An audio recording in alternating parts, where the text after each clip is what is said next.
Welcome to Morning Devotion with Ken Gurley. Devotions designed to inspire you on your daily walk with God. Here's your host, Ken Gurley. Hey, good morning, everybody. Welcome to Morning Devotion. Here we are again, a Wednesday, October 21, flying through a year. Well, sort of dragging through a year, but anyway, we're making it. What a great day. What a great day to be alive and to see the hand of God in the land of the living, that we're moving from darkness to light.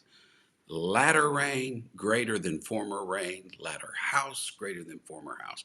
We're moving into the superlatives. I believe that with all of my heart.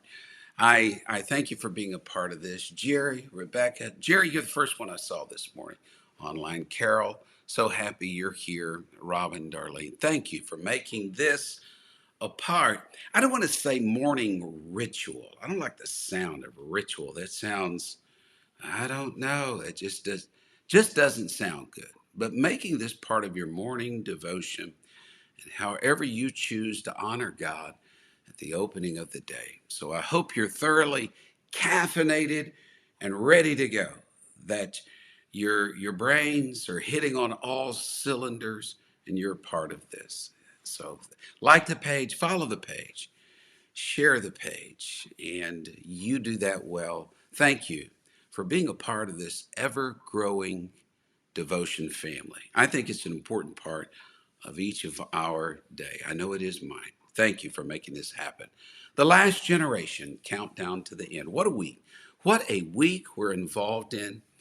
Just feeling after God, hitting some of those timeless prophetic themes, maybe not things that we focus on all the time. I believe we're on a countdown to the end. So we're working through these prophetic themes, and ne'er has heard a discouraging word on morning devotion. So I believe it's a season understanding, not a date setting, time setting, but a season understanding, to know the times in which we're living in. To be like the sons of Issachar who discerns the time. That was the complaint, by the way, Jesus had of the religious people of his day. Matthew 16, one paraphrased version, he tells the religious leaders, you got to say, in red sky at night, sailors delight, red sky in the morning, sailors take warning.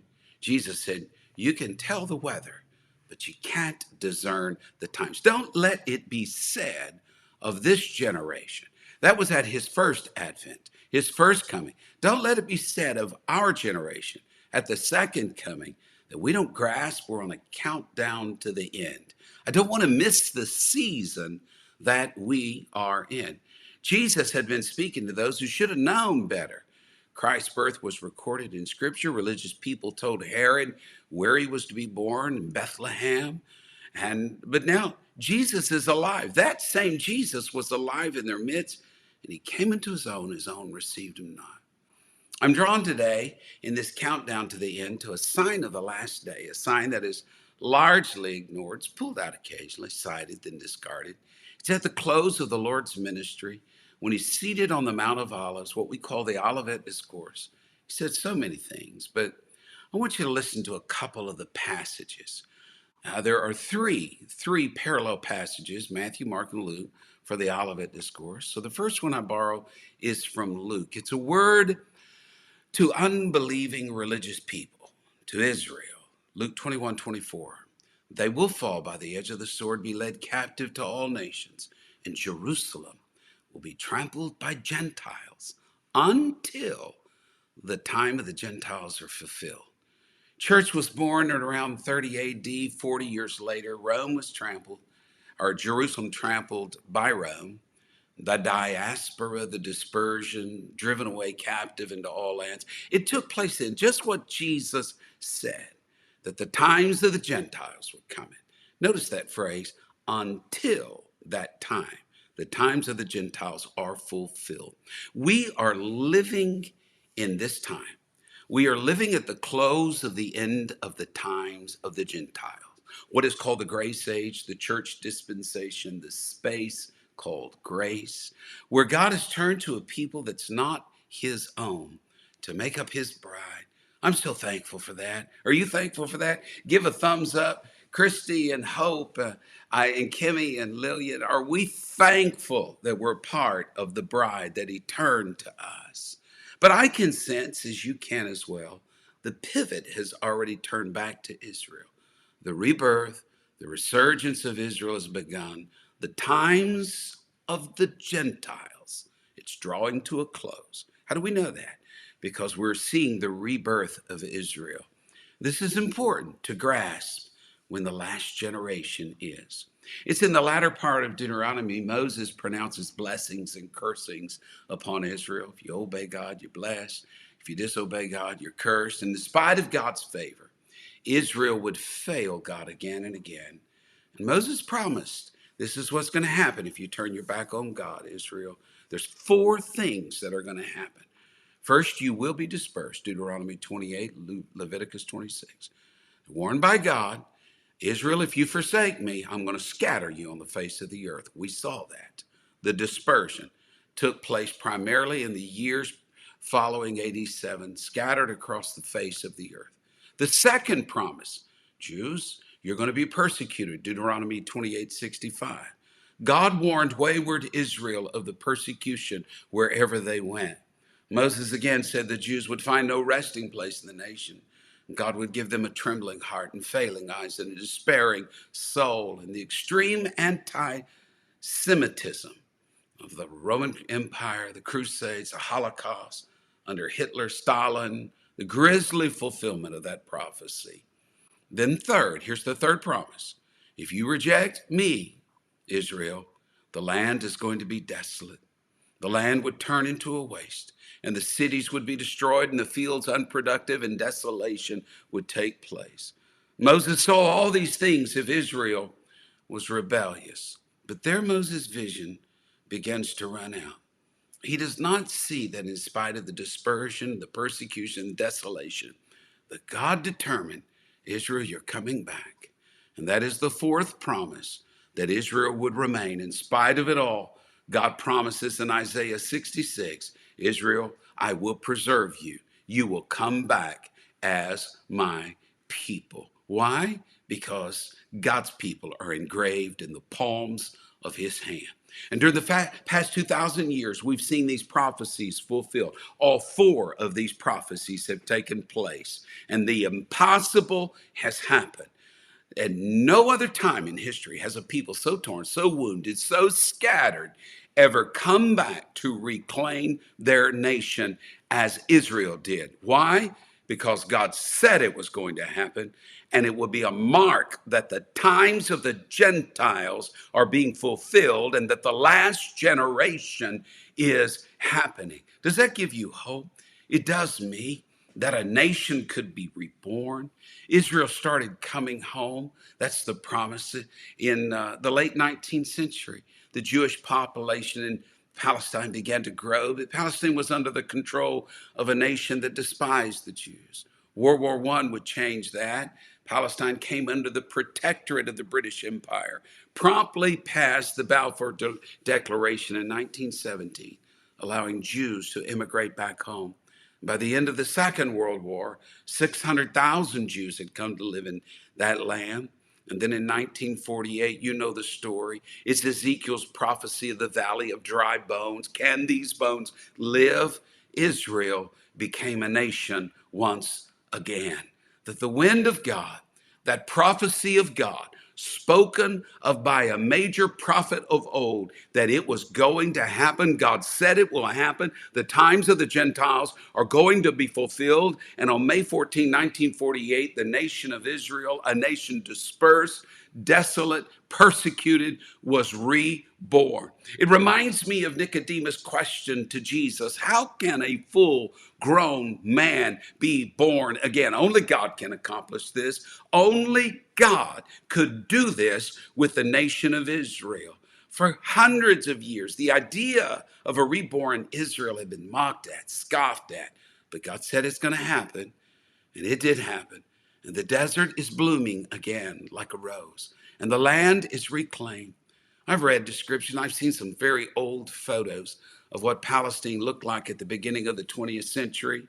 That land once flowing with milk and honey was a barren, dry wasteland. But you go to Israel today, and you're going to see a land that is lush with beauty. Ezekiel said the people would one day exclaim, the land has become like the Garden of Eden. And that's what you would see today. Over 300 million trees planted into the 20th century. Rainfall has increased 450% during that same time. The deserts are blooming again, just like God said it would when the times of the Gentiles were being fulfilled. And that leads me to that second passage. That second passage, we see the first passage, the times of the Gentiles are fulfilled. And once that time is fulfilled, there's going to be a sea change. And God is again going to focus on Israel. The second passage is in the Olivet Discourse. It involves what you see depicted behind me, a fig tree. A fig tree. The fig tree is found in the Olivet Discourse in Matthew, Mark, and Luke, all three at the end, all three parallel passages of when Jesus spoke at the Mount of Olives. Why is it important? Because the fig tree is connected to Israel. The day before the Olivet Discourse, Jesus, you remember the story, had cursed the barren fig tree.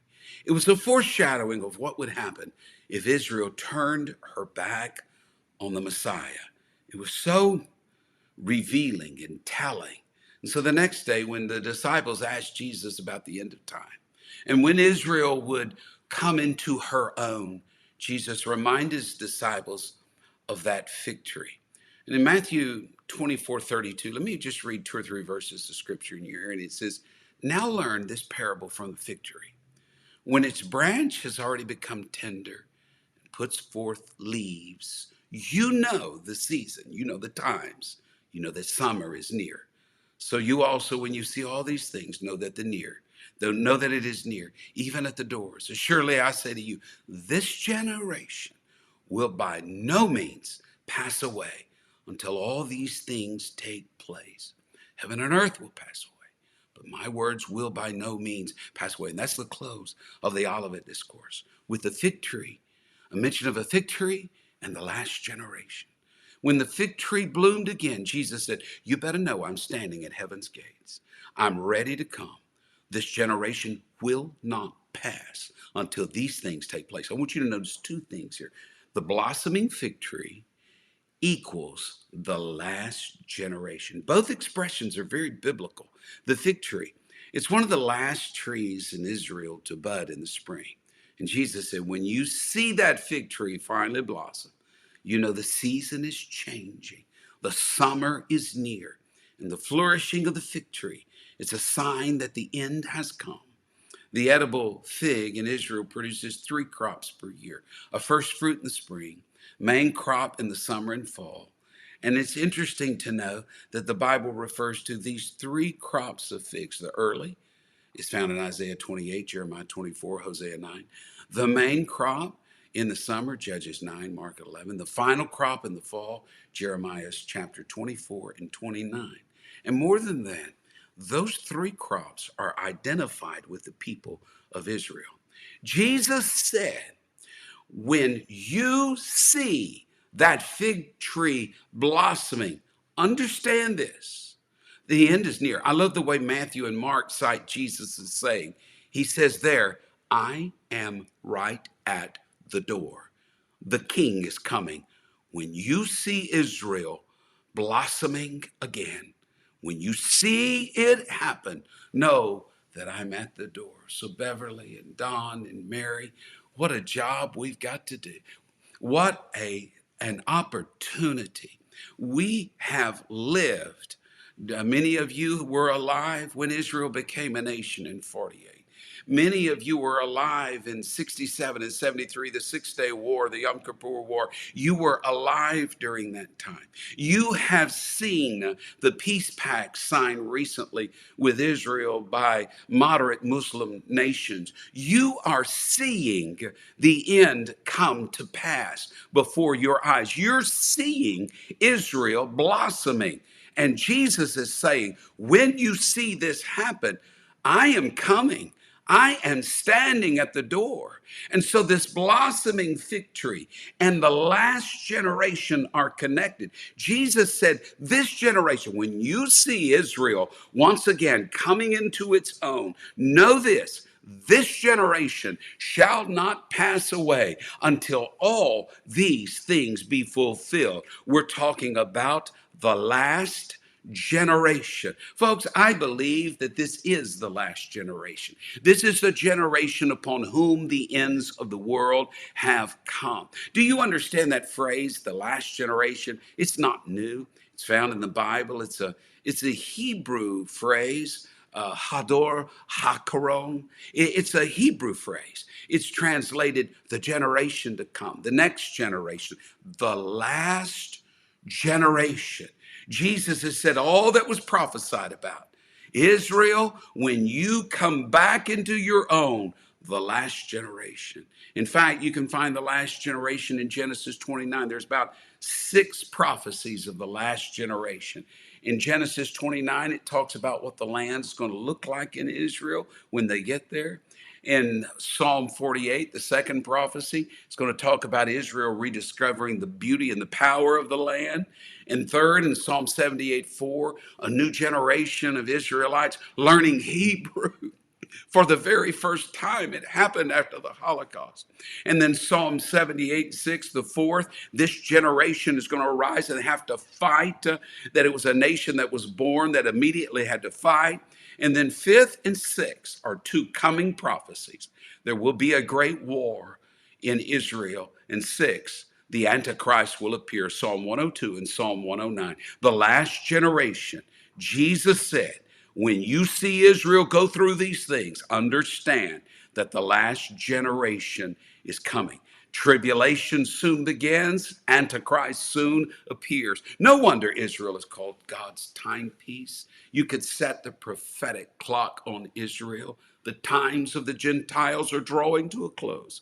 This church age is waning and the door is closing, because the fig tree has blossomed again. And Jesus said, know that I'm standing at the door. I'm ready to come. And this generation is the last generation. This generation will not pass until all of these things must come to pass. I've heard it said, how long is a generation? Some have argued for 40 years. Some have extended it up to 100 years. But however you want to do the math. 1948, when Israel became a nation, 1967, 1973, 40 years, 100 years. How much longer will Jesus tarry? I don't believe it's going to be very long, folks. He's coming soon. Now, the world's going to mock that. The religious world will despise that. The scoffers within and without say he's not coming, but as surely as the lightning comes from the east to the west, Jesus is coming back. Don't be like the religious people of Christ's first coming.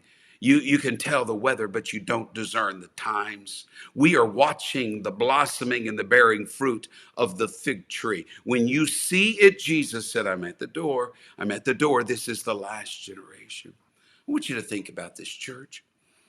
What began with Peter, James, and John, when Peter preached unto you, to your children, those that are afar off, even as many as the Lord our God shall call, that we could be living in the last call, in the final call.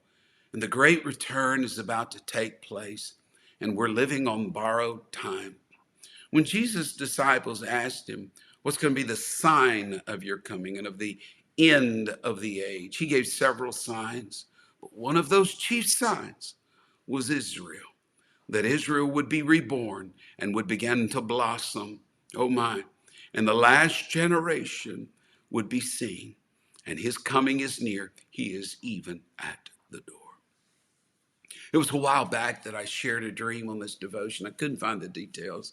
I only had just a few details, but I found the full dream and the story of it as Matthew Schwartz, a Messianic Jewish leader, took a group of Christian tourists to Israel, and they had a burden to pray for the Jews. They were in Tel Aviv praying, singing the choruses they would sing in church, gave each Israeli they met a lapel pin which said, Israel, you're not alone, we're praying for you. They were passing a jewelry store when an elderly man named Moshe and his wife Esther came out to speak with the group. And they told Matthew they were Orthodox Jews who had survived the Holocaust and come to Israel in 1948. They were animated, they were excited, and Moshe said, I hear the songs you're singing. They're the songs that have been coming to me in my dreams. He then told them an amazing story. He said, my wife and I moved here to Israel years ago because we wanted to be here to see the Messiah come. We are awaiting his coming. It's the only reason we're here. He said, I've been having this dream. I've had it 20 times in the last 3 months, and it's so disturbing to me. It's the same dream. I'm dreaming that I'm awakened from a deep sleep in my bed in the middle of the night, and I hear shofars, trumpets sounding, and they're so loud they wake me up in the middle of the night, and I run to the front door, and I look out, and I see thousands of people from the nation of Israel, that they are ascending through the clouds, and they're wearing white robes, and I see heavens parting, and I see the angel Gabriel standing in heaven, blowing a trumpet. There's a mighty army in the sky dressed for battle, and their commander is a rider on a white horse. His eyes are on fire. And I see thousands of his armies behind him. And the man on the horse, I hear them say, is called the Conqueror. And riding behind the Conqueror, I see the Jewish patriarchs, Abraham, Isaac, Jacob. And behind them are godly Jewish women, Miriam, Ruth, Sarah, Queen Esther. I see King David, I see King Solomon with the commander, and I see Elijah and Elisha, and they're all alive as light is shining from them, and they are riding horses, this mighty army of the Lord, numbering into the tens of thousands, coming down from heaven. I see them land on the Mount of Olives in Jerusalem, and their commander is wearing a Hebrew talit, which says on it, King of Kings, and he's got this fire in his eyes, and I realize he's my Messiah. He's my Jewish Messiah. Lord, I say in my dream, who are you? And he replies, he calls me by my first name, Moshe. I'm the one who the prophets spoke about. I asked him, do you have a name? He said, they call me the champion. He said, Moshe, I died for you and I love you. Tell your Jewish family and your friends about me. Tell them I'm coming soon. And there will be worship and praise in Israel as it was in the days of David. I wake up from my dream with the words, Moshe, I love you. I'm coming soon. It's ringing in my ears. I've had this dream 20 times in the last few months. I tell my wife, I see a man on a white horse. His name is Champion. His name is Champion. And can you tell me his name? And those pastors standing in the streets of Tel Aviv were able to say the name of the champion is Jesus, and he is coming soon. Friend, the fig tree is producing its fruit. It's more than blossoming. It's producing its fruit. I could repeat that story of dreams to people in the Mideast that's happening again and again. The last generation is here. Get ready. The prodigals must come home. Families must be saved. The lost must be gathered. The lukewarm must grow on fire for God, because the end is here. This is the last generation. And we have gathered here in morning devotion, Monday through Friday. We're just provoking one another and reminding one another that we are living in the last of the last days. This is the generation upon whom the ends of the world have come. Make your plans, do what you can, but the reality is this: what matters for all eternity are the souls of your friends and loved ones, and your family members, your co-workers, those you live near. Their souls matter. Dust off that Bible study chart. Start a small group of Bible study in a home. Start reaching people on your job. Start a prayer service, a prayer meeting. Grab that book on prayer and start a 21-day prayer group. I believe we're at the last of the last days, and I'm speaking to you, the last generation. So Joe and Sarah, and Chuck, Charlita, and April, and Elizabeth, don't you know we're it? We are the last in this great, great relay race. A mighty cloud of witnesses are rising in the stands, waiting for us to finish the anchor leg of what began 2,000 years ago. You have a role to play. leave names of people you want saved out to the side, or initials, or just say, pray for this one, pray for that one, pray for me. Maybe there's someone listening to me right now. You're away from God. This is your day. This is your day to turn and cry out on his name. You know the name of the champion. His name is Jesus, and he's going to see you through in this last day and see me through. God bless you. Thank you for being a part of this week of Countdown to the End morning devotion. Share with others. And let's believe God for that great ingathering in these last days. I look forward to seeing you again tomorrow. Have a wonderful day today. Thank you for listening to Morning Devotion with Ken Gurley. Join us next time for another inspiring devotion. To support this ministry, please visit firstchurch.com/give.